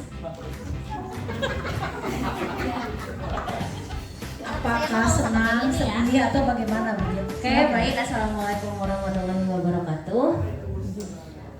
Sebelumnya terima kasih ya, hari ini saya jadi ditolong seperti ini. Khusus bagi saya sebagai wali kelas saat menghadapi kegiatan kalibrasi sebetulnya sangat senang karena saya pribadi kan mungkin termasuk orang lapangan juga ya. Jadi memang tidak melulu kalau belajar itu di kelas, materi, teori gitu. Jadi anak-anak lebih bisa terpacu, ada motivasi khusus dalam kita nanti harus menampilkan yang terbaik juga nih di materi ini, yang terbaik gitu. Jadi memang ada sisi kreativitas yang akan tergali juga di sana. Mungkin itu saja. Terima kasih. Assalamualaikum warahmatullahi Luar wabarakatuh. biasa begitu ya. Jadi menampilkan kreativitas itu merupakan salah satu implementasi dari budaya positif. Tentu kita merasa senang ya kalau pada kegiatan kalibrasi itu. Berikutnya, nah, bagaimana perasaan Bapak Ibu wali kelas saat menghadapi kegiatan pendampingan kelas di salah-salah kegiatan di antara bagian dari kegiatan kalibrasi itu? Maka silakan, ada yang mau berkomentar. Terima kasih Pak. Oh, silakan Bapak. Terima kasih kesepuhan mau berkomentar. Assalamualaikum warahmatullahi wabarakatuh. Terima kasih, walaupun saya bukan wali kelas tapi suka melihat di foto. Yang paling menarik, maafin, kan manusia dikatakan hablum minallah, hablum minas, hablum minal alam. Nah di sana ditekankan hablum minanas. Kalau kasih ngariu, masak dan budak itu salah satu kegiatan yang sangat positif, terutama untuk mendekatkan antara pendidik dengan peserta didik. Terima kasih. Wassalamualaikum warahmatullahi wabarakatuh. Ya, ada lagi satu orang lagi, silakan. Ketika menghadapi kegiatan pendampingan di kelas, boleh ada keluhan, boleh diungkapkan Bapak Aziz. Misalkan, aduh saya mau bingung, pendampingan kelasnya seperti apa, boleh silakan. Tapi kadang ada sound deh. Ada lagi bapak kaitan kalibrasi, ibu. Bapak wali kelas bukan? Wali kelas. Alhamdulillah. Alhamdulillah masih dipercaya jadi wali kelas kemarin. Baik, untuk kalibrasi, saya sebagai wali kelas biasanya suka rada memotivasi anak-anak karena alhamdulillah tema yang digulirkan tiap bulannya itu berbeda katanya ya. Jadi tema untuk bulan ini apa, tema untuk bulan ini apa, dan alhamdulillah wali kelas juga kada puyeng untuk tema makan bulan ini apa. Kayak program atau arek dari atau arek ngalewat gitu. Tapi alhamdulillah ini bisa menjalin keakraban dengan siswa-siswanya, jadi bisa menggali juga potensi yang dinamakan curhat berundang ketika ada pendampingan kelas. Ya, itu aja mungkin. Terima kasih. Terima kasih sekali Pak Ajis. Tepuk tangan buat Pak Ajis yang luar biasa. Mendampingi siswa-siswinya ini. Dari dua pernyataan Bapak Uswah dengan Bapak Ajis, kita bisa menangkap bahwa ternyata pendampingan kelas itu sangat bagus sekali gitu ya. Satu, ajang silaturahim walaupun dengan botramnya gitu ya, berbaginya di situ ada. Kemudian anak curhat ya, berbagi permasalahan. Itu juga sudah mewakili dari apa tujuan sebuah sekolah bahwa atau tujuan seorang guru bahwa, dan tugas juga seorang guru bahwa guru adalah menuntun dan pamong. Itu jangan lupa gitu kan ya. Di situ sudah rangkum gitu dari pernyataan kedua orang. Tetapi Ibu dan Bapak yang hadir pada hari ini, saya bukan curhat, tapi sedikit mencurahkan isi hati saya. Ya, begini. Ketika kalibrasi pertama sama saya sangat bersemangat karena akan bertemu anak-anak saya di kelas. Tentunya kita sebagai guru Tidak mungkin, ayo siapa yang mau curhat? Ada nggak anak yang langsung curhat? Bu, saya mau curhat. Bu, saya mau curhat. Nggak ada kan? Harus dipancing dulu oleh kita. Barulah di situ udah agak lama baru muncul berani satu orang. Dipancing lagi, kadang ada, kadang tidak ada di kelas. Ya, jadi komunikasi kita di kelas untuk curhat itu kalau kita tidak mampu menarik anak untuk mau berbicara, kadang-kadang jadi pakem. Apa ya yang akan dilakukan? Apalagi karena kalibrasi kan dilakukan setiap bulan tuh. Bulan berikutnya curhat lagi. Apalagi gimana kalau anaknya nggak ada yang mau curhat? Masa kita curhat sendiri sama anak-anak? Kan harusnya dua arah kan gitu. Nah dari sana saya berpikiran kalau terus-terusan curhat dan tidak ada yang curhatannya itu saja, ini menjadi suatu kebingungan, ya. Dan pada akhirnya ya udah Kotrama aja lah, nggak usah curhatan, kan gitu. Nah begini Ibu dan Bapak, jadi saya dan Bu Rostika ternyata satu hati, satu pikiran. Oh iya ya, kita itu punya satu kesamaan ketika masuk ke kelas kadang-kadang menjadi bingung gitu. Tapi begini Ibu dan Bapak, bukan berarti kami akan mencoba mengganti kegiatan di kelas, tapi kami hanya memberikan sebuah tawaran apa yang bisa dilakukan di kelas selain sesi curhat, selain sesi nasihat gitu. Nah, programnya apa? Programnya adalah maco, bukan maco, ya maco. Ya, kenapa M-nya 2? Kan M-nya ada 2 di situ ya. Jadi bacaannya juga agak keren. Tapi kalau kita tutup satu, ambil kata maco itu apa sih? Maco itu kan jantan gitu kan ya Pak Isan ya? Pak Isan maco. Contohnya Pak Apep maco, kan yang lainnya juga maco. Maco bukan untuk laki-laki saja, di sini kita memahaminya. Maco adalah kuat, jantan, berani, tampil kan gitu, ya. Jadi ada keberanian di situ. Nah dari program ini, gitu ya, dari program maco ini kita menggulirkan. Jadi begini, bahwa di kelas itu sebetulnya banyak anak-anak baik kelas 10, 11, 12 yang nyatanya mereka belum paham siapa dirinya. Siapa sih saya? Apa sih kemampuan saya? Apa sih bakat terpendam saya? Gitu. Bahkan kelas 12 saja ketika ditanya setelah kelas 12 mau kemana?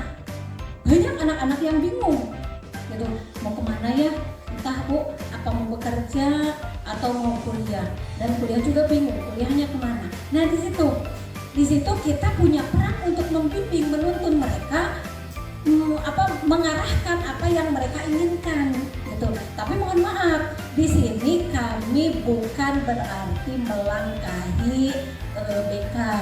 Tapi sebelumnya kami juga sudah berdiskusi dengan pihak BK, ternyata mereka mendorong gitu kegiatan ini. Mereka bukan berarti BKO tanggung jawabnya menjadi lebih ringan, enggak. Tapi kita bekerja sama kan, nilai guru itu adalah dia mampu berkolaborasi gitu. Jadi kita melakukan kolaborasi antara wali kelas dengan BK gitu, tentang bagaimana anak akan mampu mencapai cita-citanya dengan sebuah mapping, dengan sebuah pola yang memetakan apa yang akan dilakukan, apa yang menjadi keinginan, sehingga keinginan dan cita-citanya itu tercapai begitu. Ibu dan Bapak, mungkin ini bagian dari apa yang kami buat mengenai maco ini. Nah, maka di sini tujuannya adalah menumbuhkan budaya positif melalui keyakinan kelas dan program sekolah. Kita sudah buat keyakinan kelas kan Ibu ya?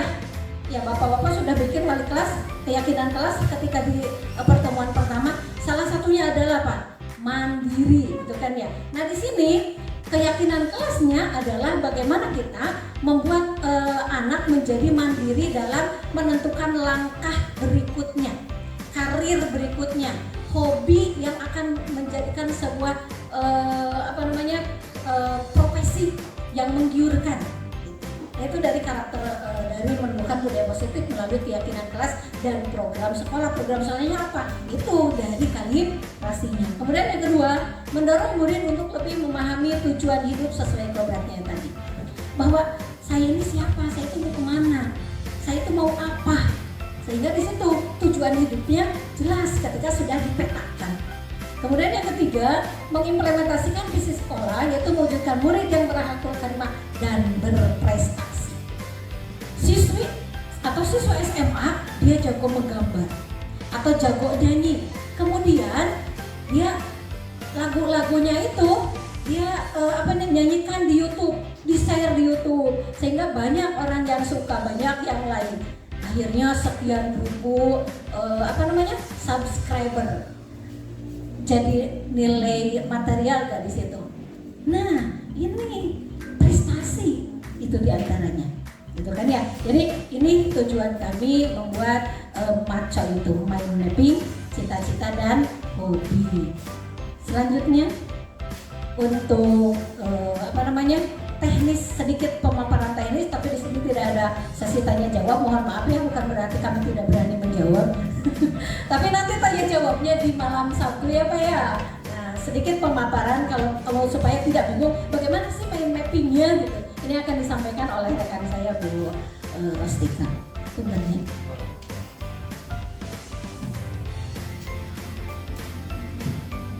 Assalamualaikum warahmatullahi wabarakatuh.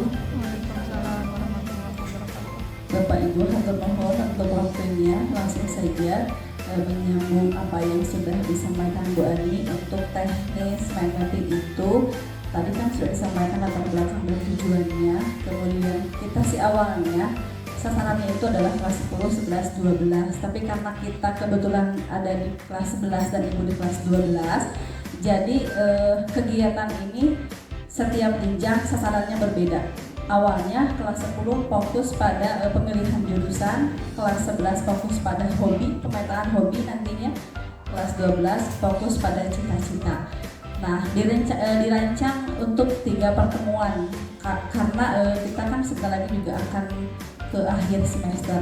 Langkah apa? Yang pertama adalah membuat mind mapping tentang pendidikan, profesi, hobi, rekreasi, dan keluarga.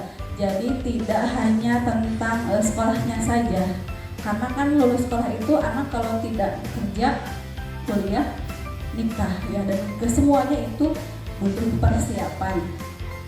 Nah, ini adalah contoh bentuk mind mapping kosong yang diberikan kepada anak. Di sini dikasih space itu untuk menggambarkan diri anak. Jadi anak dipersilahkan untuk menggambarkan dirinya. Ada poin-poin yang harus diisi. Pada pertemuan pertama ini dibebaskan isinya. Yang penting mencakup tentang pendidikannya, profesi yang diharapkan, hiburannya atau referensinya mau kemana, dan keluarga, seperti dia ingin menikah di usia berapa, memiliki anak berapa, itu juga dituliskan sampai dengan hobinya. Kemudian di langkah kedua adalah membuat perencanaan pengembangan hobi. Ternyata, Ibu boleh di next. Setelah pernah melakukan ini, nah ini salah satu contohnya, ada anak yang hasilnya pendidikan dengan profesinya itu nyambung. Ada juga anak yang pendidikan, profesi dan hobinya juga nyambung ketiga-tiganya. Tapi ada juga yang, nah ininya belum jelas arahnya kemana. Ininya pengusaha pertambangan tapi hobinya main game, main bola. Jadi salah tidak sih hobi main bola? Tidak ya, cuman mungkin lebih diarahkan lagi. Anak akan fokus kemana? Kalau mau fokus ke bola, ini yang pindah haluan berarti kan.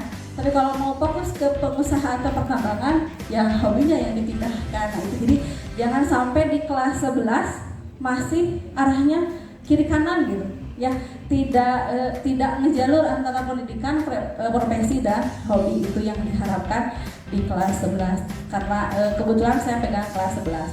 Nah, di tahapan berikutnya, jika anak yang sudah sesuai antara ketiganya, itu lanjut lagi pemetaannya. Pemetaan tentang hobi. Contoh, untuk anak yang hobi menggambar atau menari, kita bisa rekomendasikan beberapa akun yang bisa di-follow. Kemudian anak direkomendasikan untuk membuat akun pribadi tentang karyanya. Itu untuk yang menari. Untuk hobi membaca juga ada, olahraga juga pilihannya mungkin direkomendasikan mengikuti pelatihan.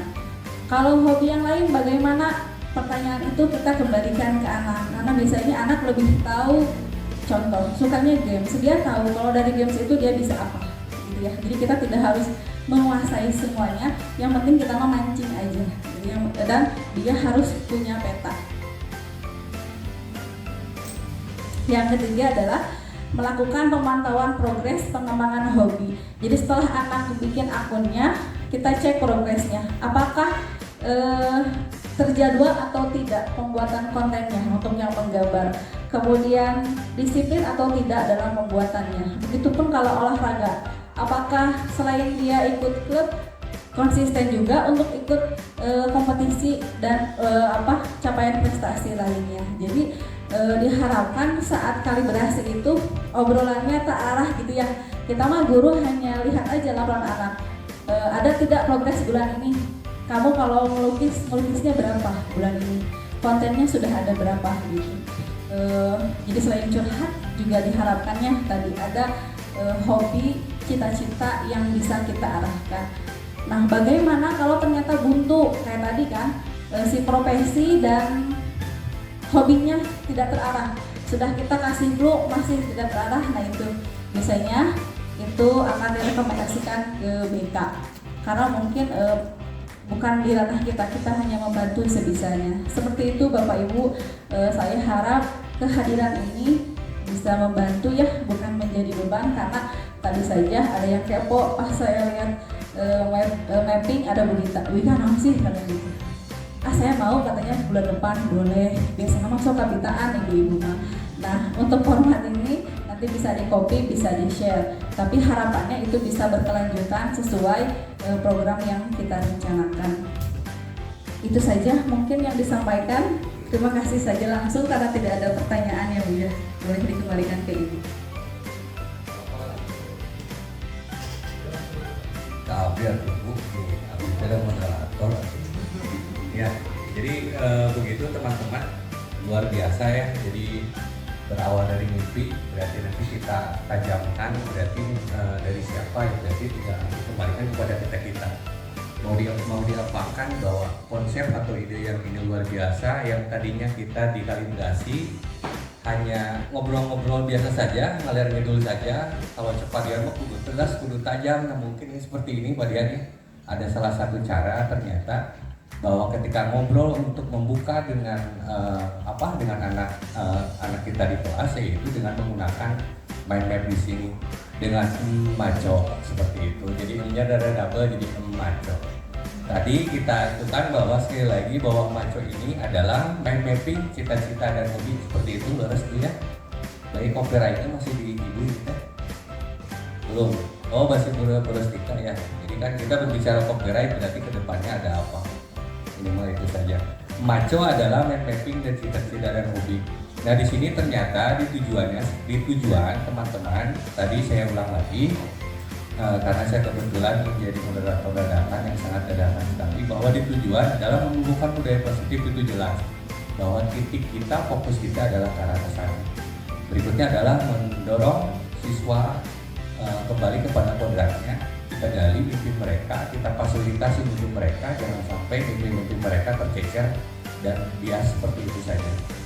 Dan berikutnya adalah mengimplementasikan visi sekolah, bahwa kita ada targetnya sesuai dengan berakhlakul karimah seperti itu, bahwa kita aplikasikan visi dipikirkan oleh pihak manajemen dan PMPS dan kepala sekolah sangat luar biasa, sudah menghabiskan waktu dan sebagainya. Itu tidak akan bisa berjalan, tidak akan itu kalau misalkan kita sebagai rodanya, kita adalah support sistemnya teman-teman ya, kita kembangkan visi dan misi sekolah tersebut.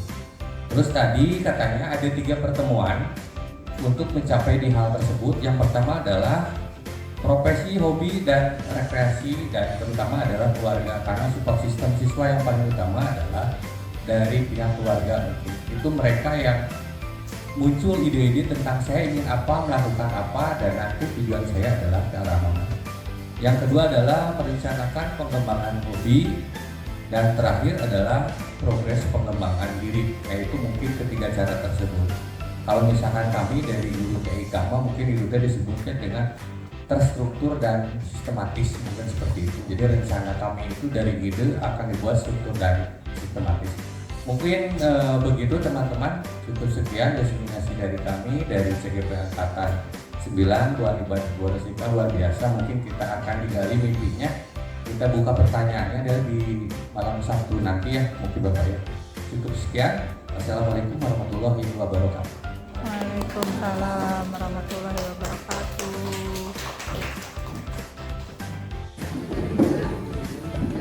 Assalamualaikum warahmatullahi wabarakatuh.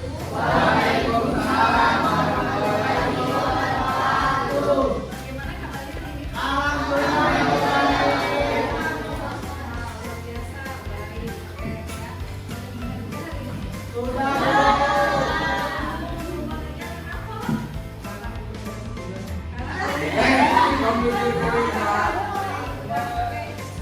Pada kesempatan ini, pada pendampingan yang lakukan ini, Ibu akan memberikan sesuatu kepada kalian.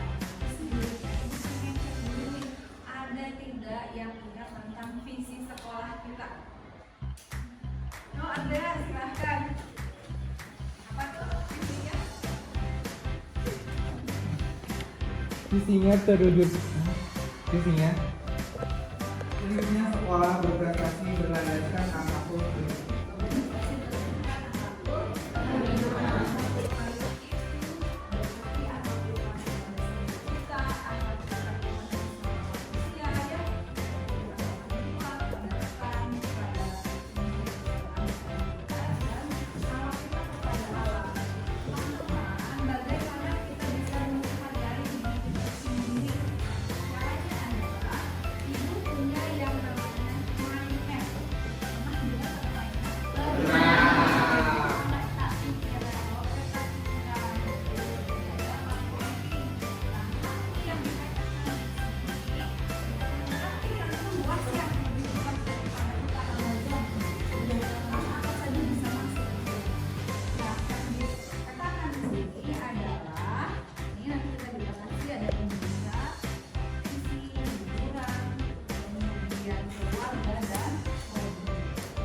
Tujuannya apa sih membuat peta ini?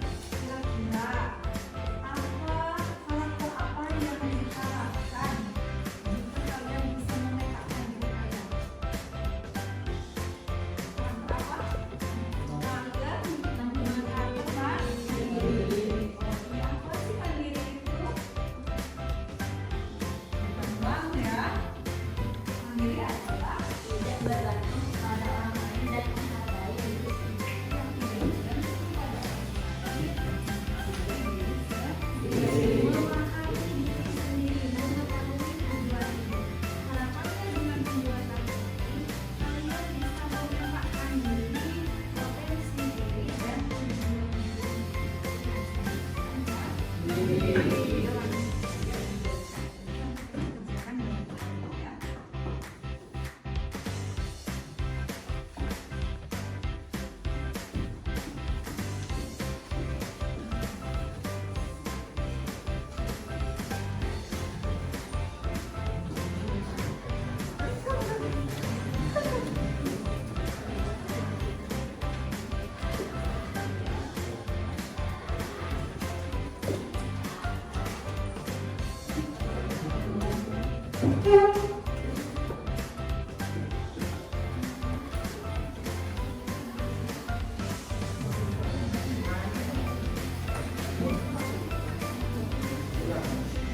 Sudah dibaca ya, ada ya. Nah, mana mereka ini silahkan gambarkan dulu apakah biji kalian kita mau panjang atau pendek, gambarkan sesuai style kalian. Senangnya nih. Setelah itu isi di sini ada kolom pendidikan yang akan kalian tempuh ke depannya, mau di mana gitu ya, mau jurusannya apa gitu kan. Kemudian ada profesi. Nah, bayangannya kalau saya ambil pendidikan ini, kira-kira pekerjaan apa yang akan bisa saya dapatkan. Terus ada hiburan di sini, traveling. Nah, kan ini kita nggak bisa kita dadakan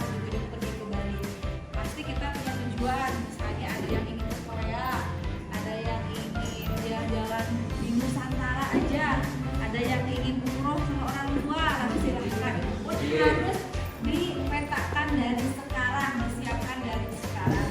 Kemudian di sini ada mind map tentang keluarga. Nah, kira-kira mau menikah di usia berapa sih? Siapkan ya. Nggak mungkin besok ada yang ngajak nikah, terus jadi nikah kan nggak gitu juga ya. Mau punya keturunannya berapa? Mau sama orang mana? Calonnya itu harus seperti apa? Silakan berikan. Yang terakhir adalah hobi. Hobi yang seperti apa? Jelas ya, hobi di sini hobi yang mendukung tentang pendidikan dan potensi kalian. Silakan dikerjakan, ibu kasih waktu 15 menit. Silakan boleh diskusi dengan temannya, sharing. Tidak boleh dicontek. Kenapa? Karena yang dikatakan di sini adalah pikiran diri sendiri. Mau jadi apa? Ingin seperti apa? Ya, silakan.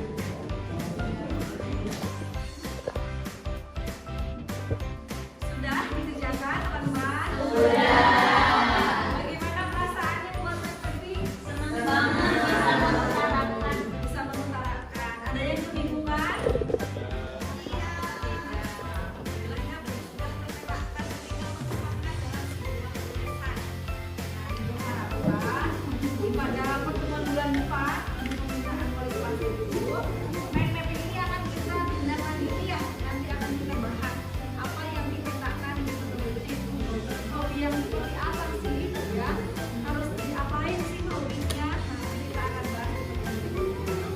Sebelum itu akhiri, kira-kira ada yang mau tanyain dulu nggak tentang ini? Alisa mau bertanya, silakan. Mulai apa? Oh, masih bingung. Oh, tapi pendidikannya sudah kebayangkan mau sekolah di mana? Mau di mana kira-kira sudah? Rizda mau lanjut S1? Mau di perguruan tinggi negeri atau mau di swasta yang bentuk aja? Karena ini orang tua mungkin ya, bisa aja di sini ya. Terus hobinya nanti juga disampaikan. Dikumpulkan ya, atau ada nggak yang mau bacain dulu sebelum dikumpulkan? Oh ini nih kayaknya udah lengkap, boleh. Ini silakan dibacakan di depan. Nah, kita boleh kan didengerin sama temennya? Untuk pendidikan saya ini apa namanya? Ini pakai hijab apa namanya? Hijab, pakai hijab. Pendidikannya apa? Pendidikannya ingin melanjutkan S1. Saya melakukan Universitas Indonesia atau Universitas Pendidikan Indonesia. Untuk prosesnya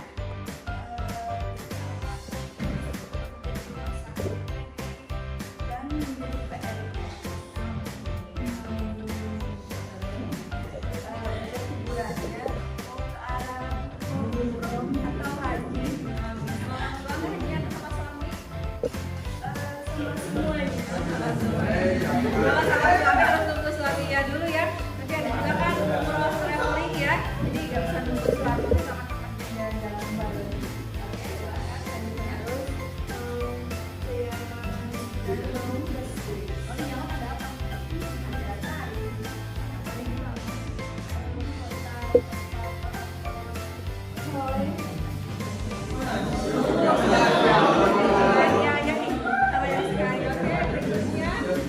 Keluarga. Nah, keluarga menikah di umur 25.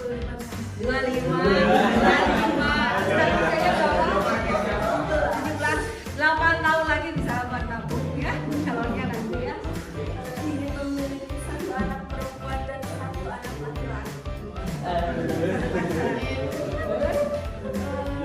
Ingin menikah dengan orang yang konsisten kita masuk ke dunia karena tidak diperbolehkan jauh-jauh sama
Nah, sampai nanti ke Yaman itu mau kemana?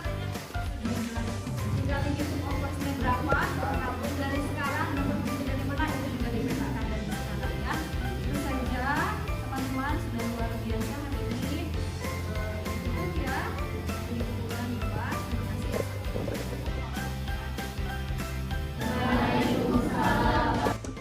Assalamualaikum warahmatullahi wabarakatuh. Nama saya Rafadelio dari kelas B2 ingin memberitahu isi mind map saya. Keluarga, ingin mempunyai 2 anak, 1 laki-laki, 1 perempuan, dan nikah di umur 5 tahun. Hobi saya rakit komputer dan bermain game. Pendidikan inginnya di S1 Sarjana IT di UGM. Liburan saya ingin umroh dan cita-cita saya ingin menjadi ahli IT. Perasaan saya setelah mengisi mind mapping yaitu sangat senang karena bisa mengembangkan ide-ide dan rencana untuk masa depan. Tetapi saya juga merasa kebingungan saat mengisi mind map karena perlu waktu lama untuk memikirkan isi dari mind map itu. Hal yang menarik dari mind map tersebut adalah bisa melatih ketelitian siswa, bisa merencanakan apa yang harus dilakukan untuk masa depan, dan juga target saya bisa beli banyak